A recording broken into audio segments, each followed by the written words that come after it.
नमस्कार जी। पूर्व तत्वदर्शी बाबा रामपाल जी के कुछ शिष्य हैं जो यूट्यूब पर अपना चैनल आदि चलाते हैं, ठीक है। उनमें से एक अमित दास भी हैं, ठीक है। इनको मैंने पिछली वीडियो में भी कहा था कि भाई आइए वन ऑन वन चर्चा करते हैं, लेकिन वो घबराए हुए हैं इस वक्त, ठीक है। इन्हीं के चैनल पर एक महानुभव आते हैं जिनका नाम बाबू राम जी है, ठीक है। बाबू रामदास इनका नाम है, ये चल रही मेरे सामने फोटोज है अभी इनकी नीचे, ठीक है। तो ये कहीं से कोई गरुड़ पुराण उठा लाए हैं। अब इनके जो बाबा जी हैं स्वयं, ठीक है, जिनका नाम बाबा रामपाल जी पूर्व में जो तत्वदर्शी हुए थे, ठीक है, वो हमेशा गरुड़ पुराण के ग्रंथ लाते थे ताकि पता चल सके कि हाँ ठीक है भाई, कोई इस पे जो है भरोसे लायक है। लेकिन इन्होंने कोई अलग ही गरुड़ पुराण ले आए, जबकि गीता प्रेस से इजीली गरुड़ पुराण मिल जाता है, ठीक है। अब ये लेके भी आए हैं छोटी किताब, पूरा गरुड़ पुराण भी नहीं लाए, ठीक है। और उनमें से इन्होंने कुछ तर्कबाजी करने की कोशिश की, मतलब अधूरा ज्ञान देने की कुछ कोशिश की है। ये आप देख लीजिए वीडियो, और कैसे इनके अधूरे ज्ञान को मैं इस वीडियो में पूरा करूंगा ये भी आप देखिए, और कैसे इन लोगों से हमें सावधान रहना है ये भी आपको जानना है। वरना ये जो पूर्व तत्वदर्शी हुए हैं, जो गलतियां उन्होंने की है अपने समय पर, जिनको मैं सुधार रहा हूं, ठीक है, इनको देखकर और लोग वही गलतियां करेंगे। चलिए वीडियो देखिए एक बार। क्या तप व्रत तीर्थ यात्रा जय होम पूजा वेद शास्त्र आगम आदि की कथा करना चाहिए? क्या इनसे भी मोक्ष हो सकता है? बिल्कुल इनसे मोक्ष नहीं हो सकता है। इसमें बताया मतलब आप ये कह रहे हैं कि जप करने से, तप करने से, व्रत और तीर्थ करने से, होम पूजा करने से, वेद शास्त्र का अध्ययन करने से, आग आदि कथा करने से इससे मोक्ष नहीं होगा? नहीं होगा इससे मोक्ष। इसमें बताया है कि अगर मोक्ष प्राप्ति करना है तो हमें उस परमात्मा तत्व का जानने वाला कोई गुरु होगा, उसके द्वारा मोक्ष होगा। इसमें बताया गया कि जब माने जब करना, तब माने तपस्या, व्रत माने उपवास करना, जो बिना खाना खाए रहते हैं। और इसमें बताया कि होम पूजा, जो होम करते हैं से होम सफला करते हैं, पूजा और वेद शास्त्र को पढ़ना, वेद शास्त्र को पढ़ेंगे। इससे बताया है कि जब तक तत्व ज्ञान नहीं होता तब तक ये चलता है। जब तक हम उस परमात्मा तत्व का ज्ञान नहीं रहेगा तब तक ये प्रकार से हम करते रहेंगे साधना को। और जब परमात्मा तत्व का ज्ञान हो जाता है तब ये साधना छूट जाती है, इससे मोक्ष प्राप्ति नहीं होता है। ये गरुड़ पुराण सिद्ध कर रही है। अभी सही से दिख रहा है, अभी सही से दिख रहा है। तो एक मिनट यहाँ पे मैं इसको पॉज करके ना पहले आपको पढ़ा देता हूँ। यह है तप व्रत तीर्थ यात्रा जप होम पूजा वेद शास्त्र आगम आदि की कथा जब तक, ठीक है, तत्व ज्ञान नहीं, ठीक है, तब तक यहाँ पर ये बात बताई जाती है। अब ये बात है यहाँ पर ये बता रहा है, ठीक है। आप देख लीजिए सेम चीज़ है। अभी मैं आपको सेम चीज़ पढ़ाऊंगा गरुड़ पुराण से, फिर आपको बताऊंगा कि अधूरे ज्ञान में और पूरे ज्ञान में क्या फर्क होता है। सुनिए इसकी बात। ये हो गया, हटा दे। तो ये है, ये इनका महाज्ञानी जो कि 4 श्लोक पढ़ता है और आगे से श्लोक पढ़ता ही नहीं है। चलिए आज हम देखते हैं जरा चल के गरुड़ पुराण में दरअसल लिखा क्या हुआ है। तो चलिए एक बार गरुड़ पुराण खोल लेते हैं, जो कि गीता प्रेस गोरखपुर द्वारा प्रकाशित होता है, और उसी में चल के पढ़ते हैं कि आगे श्लोक ऐसे कौन से हैं जो इन्होंने आगे नहीं पढ़ाया है, और उतने ही श्लोक दिखाकर उसको खत्म कर दिया है वहीं पर। अब हम देखते हैं अगले श्लोकों को कि किस प्रकार मनुष्य की मुक्ति होती है, और ये बात क्या लिखी है गरुड़ पुराण में। तो अमित भाई और बाबूराम भाई, ये संक्षिप्त गरुड़ पुराण है जो आपके बाबा जी पढ़ाया करते थे, गीता प्रेस गोरखपुर द्वारा प्रकाशित है, ठीक है। तो चलिए जरा इसके अंदर चल के देखते हैं कि आपने क्या अधूरा बताया है और पूरा ज्ञान क्यों नहीं दिया आपने, ये मैं आपसे पूछूंगा। पहले आपको बता देता हूँ पूरा ज्ञान है क्या, ठीक है। तो इसका मैंने वही श्लोक खोल लिया है जो आपने पढ़ाया था, ठीक है। ध्यान से देखिएगा, जूम कर रहा हूं। तो यही है ना, तभी तक तप व्रत तीर जप तथा होम आदि के कृत्य एवं वेद शास्त्र तथा आगम की कथा है, जब तक व्यक्ति उसके परमार्थ तत्व को नहीं जान लेता, ठीक है। तो आपने ये तो पढ़ाया, लेकिन आपने अगले श्लोक क्यों नहीं पढ़ाए? आपने तो वो ये वाला पूरा का पूरा चैप्टर भी नहीं दिखाया था वहां पर। आपने तो आधा काट ही दिया था इसको, यहां तक होता ना वो, तो इतना भी नहीं दिखाया। चलो मैं आपको अगला दिखाता हूँ, और आपको क्या डर है ये आप मेरे को बताइएगा, ठीक है। तो यहां पर भगवान बता रहे हैं आगे, ठीक है, कि जो मनुष्य ओम इस अक्षर ब्रह्म का जप करता है वह अपने शरीर परित्याग करके परम पद को प्राप्त होता है, ठीक है। परम पद, ठीक है। नीचे इसका श्लोक भी लिखा हुआ है, और यही श्लोक आपको गीता में भी मिल जाएगा, ठीक है। तो यहां पर भी भाई ओम मंत्र नहीं है, जो पूर्व तत्वदर्शी है वो गलत जानकारी देते थे, ठीक है। चलिए, उनकी गलती ही तो मैं सुधार रहा हूं ना, इसमें कोई बुरी बात थोड़ी, कोई किसी की गलती सुधार है। अगला श्लोक मैं आपको पढ़ाता हूं, ठीक है। यहीं से अगला श्लोक चलता है, और क्या कहता है, प्रौढ़ वैराग्य में स्थित होकर अनन्य भाव से जो मनुष्य मेरा भजन करता है वह पूर्ण दृष्टि वाला प्रसन्न आत्मा व्यक्ति मोक्ष को प्राप्त करता है, ठीक है। व्यक्ति मोक्ष प्राप्त करता है, ठीक है। तो पहले समझ लिया करो कि बात क्या चल रही है। अब ये बात कौन बोल रहा है ये भी आपको दिखा देता हूं, इसके पीछे चलेंगे हम, ठीक है। इसके पिछले वाले पेजों में देखते हैं पहले ये बोल कौन रहा है, ठीक है। यहां पे आ गया ना ये वाला श्लोक जो अभी मैंने आपको पढ़ाया, इसके पीछे चलते हैं, ठीक है। वैसे तो आपको पता ही होगा कि कौन जो है वो ज्ञान दे रहा है, ठीक है। तो ये देख लीजिए, ठीक है। यहाँ पर भगवान विष्णु द्वारा, ठीक है, जूम कर देता हूँ शायद आपकी आंखों में की दिक्कत ना हो, भगवान विष्णु द्वारा गरुड़ को दिए गए महत्वपूर्ण उपदेश। तो यहाँ पर श्री भगवान ही कह रहे हैं, ठीक है। और इसी को आगे कहते कहते क्या बढ़ रहे हैं ये भी देख लीजिए अच्छी तरीके से, ठीक है। भगवान विष्णु यहाँ पर बोल रहे हैं, ठीक है, क्योंकि यहाँ पर बात ही गरुड़ की उनसे चल रही है, ठीक है। तो आगे कोई और नहीं बोल रहा है, ये आप चेक करते चलिए साथ साथ। इसको कहते हैं ज्ञान देना, आगे पीछे पूरा ज्ञान, ठीक है। तो जो भगवान श्री विष्णु की भक्ति करता है, ठीक है, भगवान बता रहे हैं प्रौढ़ वैराग्य में स्थित होकर मनुष्य अनन्य भाव से जो मनुष्य मेरा भजन करता है, पूर्ण दृष्टि वाला प्रसन्न आत्मा व्यक्ति मोक्ष प्राप्त कर लेता है। तो मोक्ष प्राप्त हो जाता है भगवान श्री विष्णु की भक्ति करने से, ठीक है। सुनिए, अब आपने कहा ना तीर्थों का कोई वर्णन नहीं है, सुनिए, घर छोड़कर मरने की अभिलाषा से जो तीर्थ में निवास करता है और मुक्ति क्षेत्र में मरता है, उसे मुक्ति प्राप्त होती है।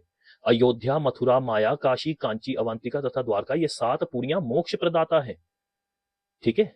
ये मोक्ष प्रद पुरियां है। और यहाँ पर जो मरता है, ठीक है, और मरने की अभिलाषा से, यानी कि यहाँ पर जो रह के प्राण त्याग करता है, उसको मोक्ष प्रदी कहा गया है, ठीक है। यानी कि ये मोक्ष प्रदान करने वाली है, ठीक है, मुक्ति प्राप्त होती है, पुरियां मोक्ष प्रदा है। तो आप कौन सा ज्ञान कहाँ से लेके आ रहे हो, पहले ये बताइए। अधूरा ज्ञान दिखाने से कुछ नहीं होता भाई, आगे आपको बताता हूँ, रुकिए।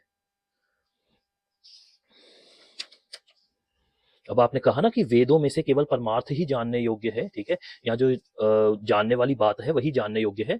तो हे शौनक, सभी वेदों के द्वारा एकमात्र वेद जानने योग्य वह हरि ही है। वेद आदि शास्त्रों तथा, ठीक है, इतिहास एवं पुराणों में उन्हीं की महिमा गाई गई है, इसलिए वे विष्णु सर्वप्रथम वंदनीय है। वे विष्णु ही सब में ज्ञान रूप से प्रकाशित है। आप जो कह रहे हैं ना, यहाँ पे जो कहा गया पीछे कि ज्ञान के बिना, जो आप ज्ञान ज्ञान चिल्ला रहे थे ना वहां पर, ठीक है, वहां पर जो ये है ना, जो तत्व आदि, और जो आप ज्ञान की बात कर रहे हो, जिसकी यहाँ पर बात चल रही, परंतु आपने किसी को बताया नहीं, ठीक है, उस ज्ञान के बारे में जो बात है ना, तो वो ज्ञान कौन है, ठीक है, वो देख लीजिए। वे विष्णु ही सब में ज्ञान रूप से प्रकाशित हैं। जितनी भी पीछे बात हुई है वो ज्ञान की हुई है, पर आपने किसी को नहीं बताया, क्योंकि आपका शायद कोई एजेंडा था। भगवान विष्णु के समान ना कोई देवता है और ना ही वायु के समान कोई गुरु। तो वायु जो है ना, वो गुरु है, वायु के समान कोई गुरु नहीं है। अब वायु क्या भगवान की आराधना कर रहे हैं वो आगे मैं आपको पढ़ाऊंगा, चिंता मत करिए। ज्ञान इसको कहते हैं, ठीक है, आधे चीज को ज्ञान नहीं कहते। इस सृष्टि के मूल कारण अवव्य विष्णु ही है, वह व्यापक तत्व है, वही सर्वत्र व्याप्त रहते हैं, ठीक है। तत्व कौन है, ठीक है, तत्व विष्णु है, ठीक है, ये पढ़ लिया। और ऊपर जान लीजिए कि ज्ञान रूप भी वही प्रकाशित है, ठीक है, सभी में ज्ञान रूप वही प्रकाशित है, तत्व भी वही है, ज्ञान भी वही है। इसको ज्ञान कहते हैं, अधूरी चीज नहीं कहते इसको। आगे सुनिए, ब्राह्मणों द्वारा वेद आदि के जितने अक्षरों का पाठ होता है वह सभी आप हरि के नाम है, आपको वह अति प्रिय है। हे मेरे स्वामी, आप हरि ही हैं, ठीक है। तो जितने भी वेदों में, ठीक है, या वेद आदि जितने भी है ना अक्षरों का पाठ होता है ना, वह सब हरि के नाम है।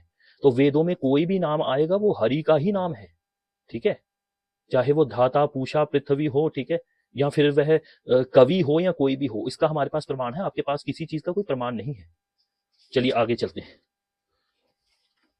ठीक है। और सुनिए आगे, आगे कहते हैं साक्षात परमात्मा पुरुष, ठीक है, हरि भी 3 रूप धारण किए, ठीक है, हरि ने भी 3 रूप धारण किए जो ब्रह्मा, विष्णु और महेश कहे गए हैं। अर्थात वही लीला रूप से ब्रह्मा, विष्णु, महेश होते हैं। और ये जो आप बातें कर रहे हैं ना कि भाई जो माता कह रहे हैं उनको, वो आपको आगे चल के अगली वीडियो में मैं बताऊंगा माता क्यों कह रहे हैं, ठीक है। इस प्रकार परमात्मा श्री हरि से सभी देवों का प्रादुर्भाव हुआ है और वह नारायण लक्ष्मी जी के साथ उनमें फिर प्रविष्ट हो गए, यानी कि उनके भीतर वास कर रहे हैं, ठीक है, यानी बाहर भी नारायण, भीतर भी नारायण, ठीक है।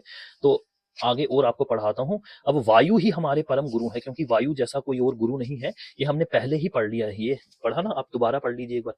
भगवान विष्णु के समान ना कोई देवता हो और ना वायु के समान कोई गुरु है। तो वायु देखिए उनकी महिमा गाते हुए क्या कह रहे हैं, ध्यान से देखिए, ठीक है।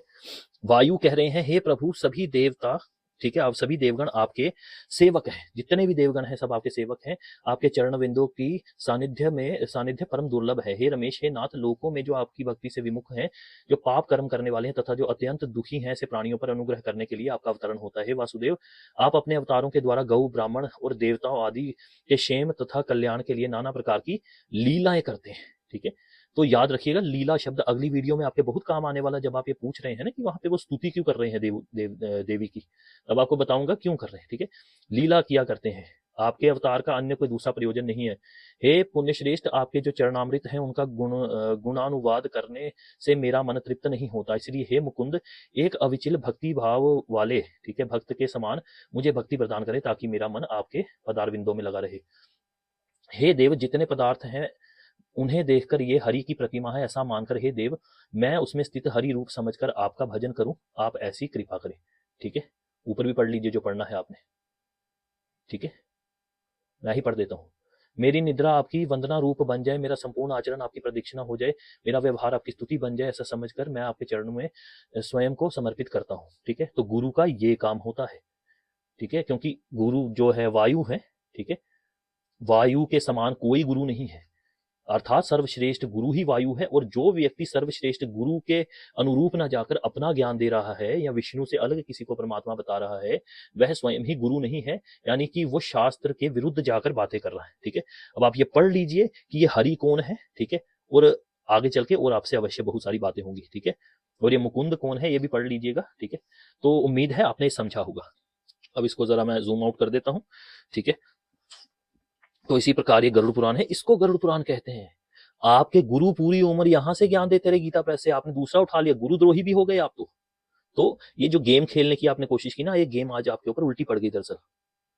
तो प्यारे बाबूराम भाई और अमित भाई, बात ऐसी है कि ये वो वाला जमाना नहीं है। ठीक है, जब हमारे पास ग्रंथ नहीं हुआ करते थे तब आपने 2-2 4-4 श्लोक सिलेक्ट करके जनता को खूब भ्रमित किया है। ठीक है, और इसीलिए तत्वदर्शी अब मेरे को चुना गया है। ठीक है, और जो पूर्व तत्वदर्शी थे उनसे जो गलतियां हुई हैं शास्त्रों के द्वारा, क्योंकि शास्त्रों को सही से ना पढ़ने पर दोष लगता है, वह अभी दोष जो है वो दोष भुगत रहे हैं। ठीक है, और उनका भी मैं ज्यादा कसूर नहीं निकालता, कोई बात नहीं, वो भी उनको भी गलती लग सकती है, वो तो बूढ़े शरीर हैं। ठीक है, अभी उनको तो सही से पढ़ना भी नहीं आता, ऐनक लगी हो तो आपको पता है चीजें अलग अलग दिखना शुरू हो सकती हैं, तो उनका ज्यादा मैं कसूर नहीं निकालता, परंतु आपको तो सही से दिखता है।